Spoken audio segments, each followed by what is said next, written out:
It's no secret that Albus Dumbledore and Gellert Grindelwald were extremely close friends, and perhaps more during their youth.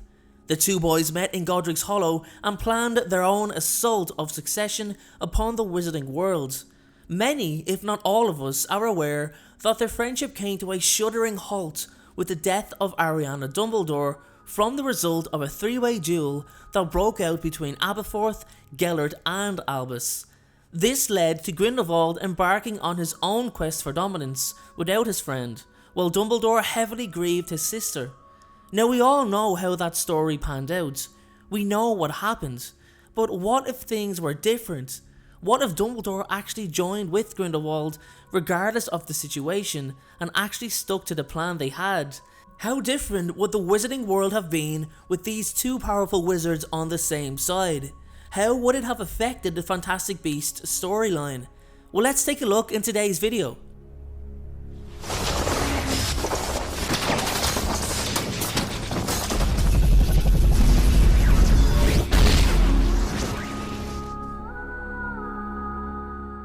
So here's the thing with Dumbledore. Yes, he's been like a father to Harry Potter, and did everything within his power to stop Voldemort, even destroying the Gaunt Signet Ring Horcrux.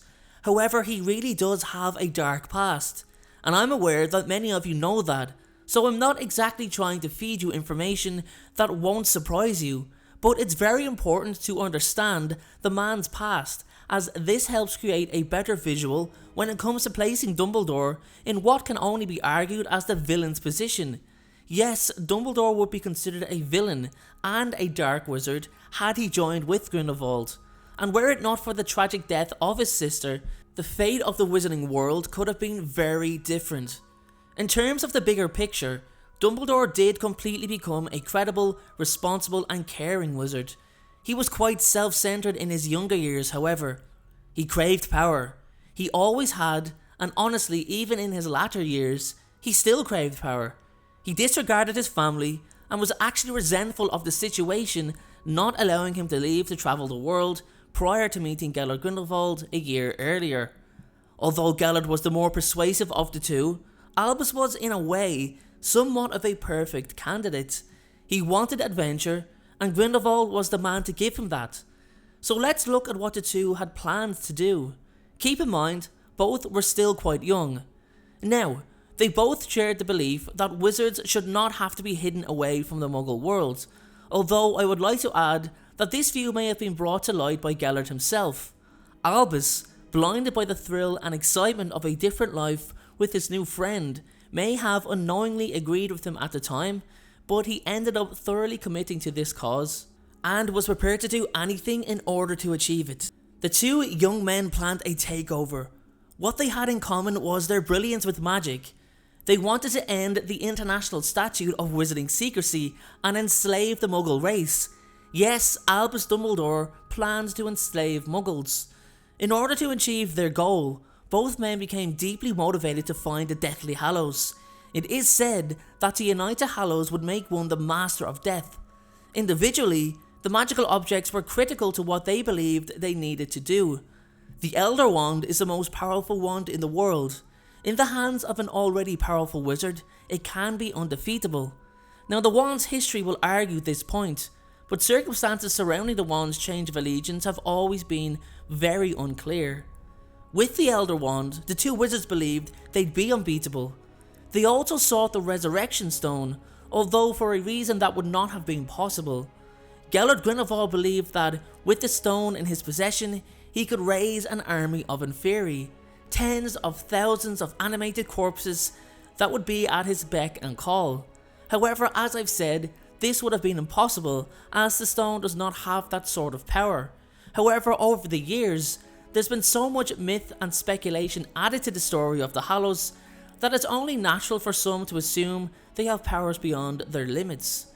The invisibility cloak, the most powerful cloak ever created, would have been used to go undetected into important parts of the ministry perhaps, or even officials' homes. I think it's very important to highlight just how close the two men came to launching an assault on the world together, and if they had, well, as I said earlier, things would have turned out a lot more different. In the Crimes of Grindelwald, Dumbledore is asked to fight and stop his former friend because he was the only one who could. The Minister of Magic felt that there was no other who could rival Grindelwald. So can you imagine the two of them on the same side? Grindelwald could single-handedly defeat half a dozen wizards at once, and even more, and it's safe to say that Dumbledore would be able to do the same. They would gain so many followers across the world, even when on opposite sides, they were both widely known for their sheer power as wizards. If I can compare it to anything, it would kind of be like having two Voldemorts in terms of power. One is tough and one is difficult enough, but to stop two? They would also divide their duties but stand together in times of a testing atmosphere. Dumbledore would have killed people, just as Gellert did. Certain situations would demand it, although I'd still feel he'd be very remorseful. He'd go through with it, however, for the greater good. Not to mention he was completely in love with his friend. He would have never gone on to teach at Hogwarts, instead on a warpath across Europe, gaining followers while planning the latter stages of their coup. This means he and Newt Scamander would have never met, and that belief he bestowed in the boy would have never been known. This isn't to say that Newt would not have gone on to become a magizoologist, but knowing that someone still believed in him after his expulsion, when nobody else did, was very comforting for him. Would Newt have been as successful with his swooping evil disarming Grindelwald, with Dumbledore there to strike it down with one wave of his wand, or vice versa? It is the quality of one's conviction that determines success, not the number of followers, is Remus Lupin's words. Try to have the numbers, combined with an unmatched conviction from two extremely powerful wizards, then you have a really difficult fight on your hands. And speaking of those followers, these are not going to be crooked evil wizards from the darkest, deepest parts of Europe, nor will there be any trolls, giants, werewolves or any creatures swindled into joining their cause. Now that's not to say they wouldn't be, but I personally don't believe that would be the case with these two men.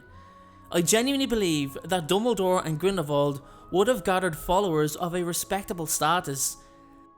They would try not to come across as villains, but more like freedom fighters, which could make people offer their support easily, and most important, willingly. This isn't going to be a case of kill the neutrals. I think that Grindelwald and Dumbledore would have succeeded in bringing about change in the wizarding world, restructuring the British Ministry of Magic for a start. I believe that after further thought about the consequences of revealing themselves to the Muggle world, which could result in a catastrophic war between two races, that they would demand a much larger territory instead, perhaps even a country where all wizard kind could live without interruption while being able to be open and free with magic. Both Gellert and Albus would govern this possible country with the government underneath their watch. So guys, that's what I think would happen if Dumbledore had joined Grindelwald. Do you think anything else would have happened between the two had they achieved their goal? Had Dumbledore actually stayed on Grindelwald's side? Let me know in the comment section below. Thank you so much for watching. I truly appreciate your support. Everyone, notifications of uploads are more important than ever. So please, if you haven't already, turn those notifications on to make sure you're notified the moment my video goes live. Making videos is what I love to do, it's my dream and my passion. However, it does cost time and money to produce this content, so if you have $1 to spare to support me on Patreon in exchange for some exclusive unseen content, then you can click the Patreon link below or at the end of this video. Please only support me if you can afford it. And make sure to follow me on Instagram at InstaDNJ and on Twitter at PotterFolklore. Check out my other videos appearing on screen, and please make sure, most importantly, to hit that subscribe button. Thanks again everyone, and please have a great day.